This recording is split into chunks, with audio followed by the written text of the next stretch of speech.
Many of my black community to work with young people, and I always believe the only way you can do that, right, is empower those people that were one time those people on the street that can come back and give positiveness to our young people is how you make change. You cannot, because they may have gone to prison and because they was doing this and because you're doing that, you're writing them off as well, because it's those generations that will make the impact of the change for some of our young people today. And I've been in situations where they put you in these situations, they say to you, you don't have the management skills, they say to you, you don't have that skill, and what they do, they use that to turn and say to you, right, how they will set you up. And it's only because you're passionate at the time, right, you haven't given up. Clearly, it's a painful experience and it takes time to get over. When you think, right, that when you're fighting the cause and when you look behind you, there's no one left there behind you. You're the one that's taking all the blame. Yeah. Can I ask you a question, Lee? What organisations have you approached? What is their attitude towards somebody like you who is actually fighting and have been doing the work on trying to find a solution, working with our young people? They're getting paid with funding from various organisations to actually say, yeah, well, I'm doing the work too. When you approach them, what is their response to you? Your 23 years of experience to join, to try and influence, to try and give your opinion, even like we've got these public meetings that are happening, particularly now. I think the first thing I will do is this, right? In terms of some of the organisations, we know who those organisations are. But what I will say is this, right? There is people, our people, black people in positions of power that once you are trying to get to those meetings, they close the door to you. They make sure you're not on the invite list. Can I ask if Lee Jasper is one of those people? I would not want to answer that question, right? But many of those that's in this business know who those people are. But people like him are representing us, aren't they? I mean, people like you should be able to, you know, communicate with them, link with them, find out, you know, put yourself in there to say, here what, you know, you're involved in works to do with Trident or under City Hall. I'm coming forward to kind of want to put some ideas forward that I think will actually help us in the community. And are you telling me that that doorway's not there?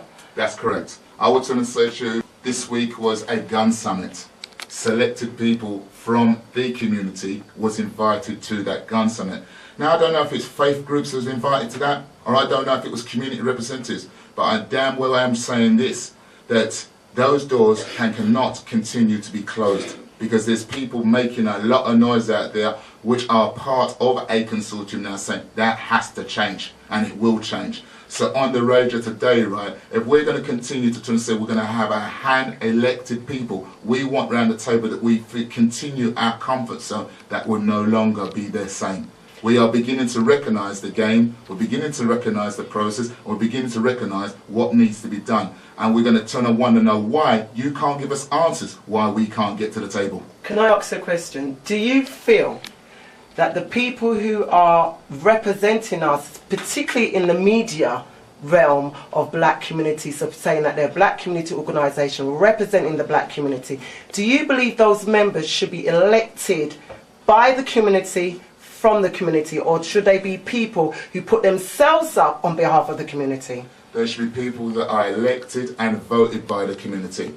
That's my personal opinion. I believe there's no way you should be going on media, in the newspaper we see you, they listen to you on the radio as people that, not all them people want you there, not all them people recognise you there, and I think the community should decide who those representatives are representing their community. What can we do about that? Because we've had this discussion before with people like Trevor Phillips, people like Lee Jasper, and recently when we had the sister in, you know, phone in and obviously demonstrate herself, who she's representing us, and that was, you know, we've got these people who are actually out there, and we talk about this all the time. How the hell do we get them off these platforms and get people like you doing the show?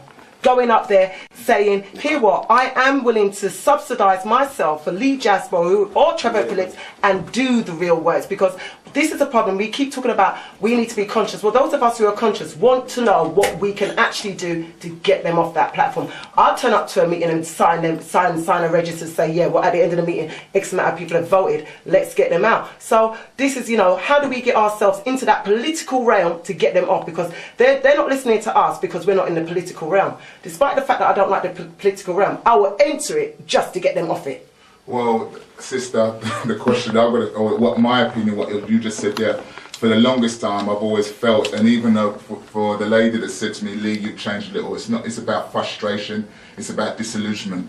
If I clearly feel that there's a black community that's behind me and it's to go into a political arena to fight for our young black men, I will go up there and I will stand up and do what I have to do.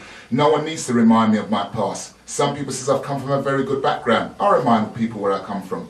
My father couldn't read and write, worked in a factory. My mother was in a mental institution in Bexley Hospital. If that's a good family, well, please them. And I've had to fight the struggles of being a child right where social services had to come into the home to support us and my two sisters. That's the kind of background I come from. And I've had to fight every inch of the way. It hasn't been given to me. And I will be clear and I'll be damned determined to say as well as this. If there's a black community that believe in individuals that will fight the cause for our children out there and says we will stand up and vote you, yes, count me in. I'm prepared to go to that table. That's what we need to hear. We need to have more of our brothers in the community who, like you said previously, are actually doing the works and not being recognised for the level of what they are doing to the community, for the community, who are just sat on the back burner or attached to somebody else's title. And we need these people to come forward and to be counted and to be recognised, Lee. I'd agree with you totally. I'd agree with it absolutely. The Galaxy is not the medical institution or the place or the education institution, you know. Galaxy is only a voice that can lead the people man to, you know, yeah, where them need to go. Tell them say right now Galaxy I run this. Long time I tell the people them know I listen. Voice of the big G, there's a consciousness I run, and if you listen to that you will learn. You can't take part because of it. You have something to say, you don't know the address. Get conscious, Bridget. Just tune in every Friday night, Saturday night and Sunday. As far as I'm concerned, a gun doesn't benefit our people in the community. So why do we have gun shops in our local areas, north, south, east and west of West London, where our children can walk in and say, yeah, it looks like a toy gun, but I can take it, I'll adapt it, and here we are, we've got a real one. Why isn't the media and the black organisations and all the marches, all the people, those thousands of people who attended the march from Peckham to Brixton, why are they not outside those gun club shops telling them they have to board up and sell out, move off? Why are we not responding that way? Why are we sitting there as passive people? Well, the first one in terms of the gun crime or the guns, how they're sold, I can't even answer that one because that's a big debate for all of us.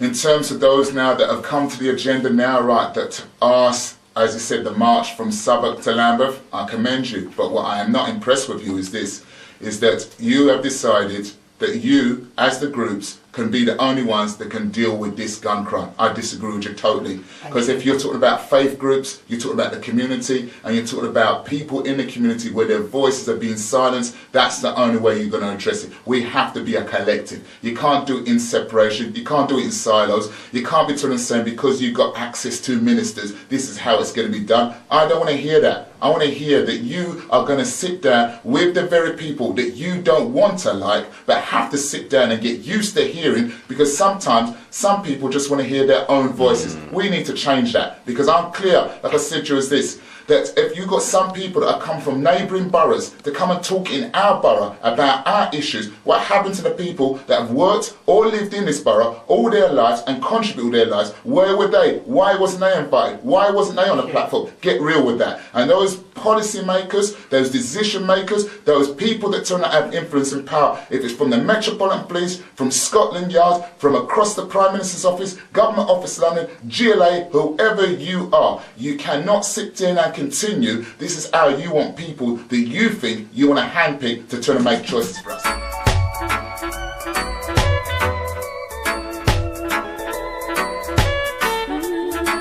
Silence river run deep.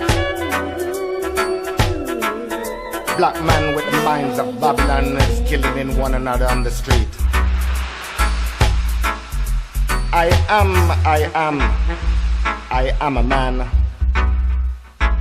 I am a man of an African mind, respecting nature, respecting time, disengaging temptation from among the nation,